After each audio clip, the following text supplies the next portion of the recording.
Bismillahirrahmanirrahim.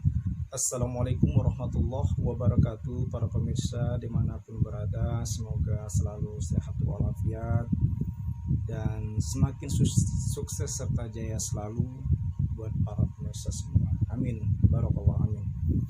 Para pemirsa yang berbahagia, mengenai statement bahwa pemerintah akan menunda pelaksanaan haji, yaitu dilaksanakan tahun depan.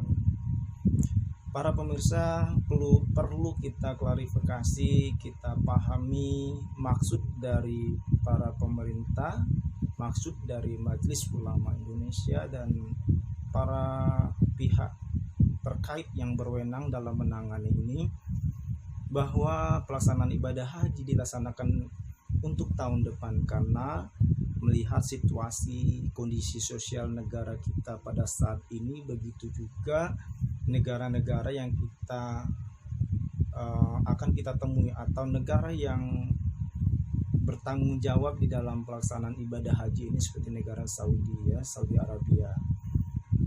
Nah, ini merupakan suatu fenomena yang sangat viral, sangat penting bagi umat Islam sedunia, bahwa dalil hukumnya itu adalah rukun Islam yang kelima, menunaikan ibadah haji apabila kuasa atau apabila kita mampu. Rukun Islam yang kelima ini adalah menunaikan ibadah haji. Kalau kita menunaikan ibadah haji itu dalam kondisi yang paripurna, kondisi yang bagus, baik itu kesehatan, baik itu ekonomi, keuangan, serta kondisi keadaan keluarga, keadaan diri kita pribadi, hati kita pribadi, keluarga kita, keluarga besar kita, negara kita yang tercinta bahkan. Nah, kalau dalam kondisi yang kurang bagus, dalam kondisi yang mengkhawatirkan, diri kita khawatir, was-was, diri kita mentalnya belum siap, jangankan diri kita, sekaligus negara kita dan negara yang akan kita temui belum siap untuk menerima, lah apa yang harus kita lakukan. Jadi di sini kita lebih mengkaji yaitu manfaatnya. Kalau lebih cenderung ke mudorot, lebih cenderung akan membahayakan kehidupan manusia, akan membahayakan kesehatan, bahkan akan mengakibatkan kematian karena COVID-19 ini, ya tidak salah, yaitu pelaksanaan ibadah haji itu dilaksanakan tahun depan karena akan melihat dari dampak akan pelaksanaan ibadah haji ini.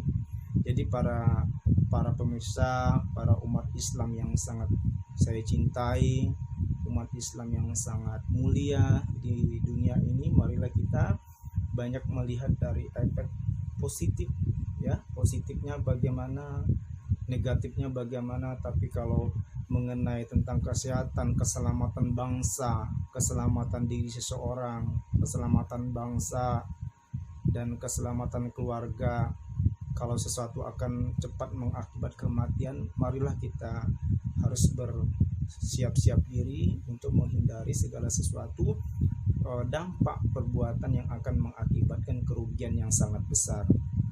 Itu dalam ajaran Islam memang seperti itu. Maka adanya pada zaman dahulu kala sahabat Umar radhiyallahu anhu, Umar bin Khattab radhiyallahu anhu, beliau akan hijrah ke negeri Sam, beliau akan berkunjung ke negeri Sam. Pada saat itu terdapat virus wabah yang menular sehingga dia tidak jadi ke negeri itu. Dia kembali ke negerinya karena akan terjadi apabila masuk ke negeri itu, beliau akan mendapatkan penularan dari wabah yang besar, yang wabah yang menular itu.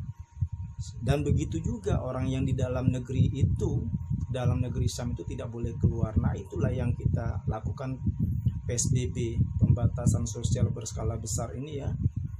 Seperti ini, lockdown intinya. Nah, inilah yang dikatakan lockdown. Sudah ada dalil hukumnya, sudah ada dalil syar'inya dalam ajaran agama Islam itu, makanya kita adakan lockdown.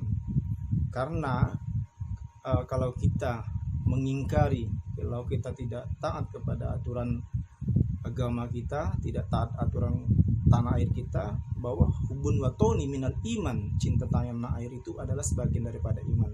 Kalau kita tidak mencintai tanah air, tidak cinta kepada pemerintah, bahwa kita adalah bukan orang yang beriman, tidak termasuk orang yang beriman. Orang yang beriman itu orang yang cinta kepada pemerintah, cinta kepada tanah airnya, hubun watoni minal iman. Jadi seperti itu baru dikatakan kita beriman. Barakallah, semoga bermanfaat buat kita semua. Wallahul muwaffiq ila aqwamit thoriq. Wassalamualaikum warahmatullahi wabarakatuh.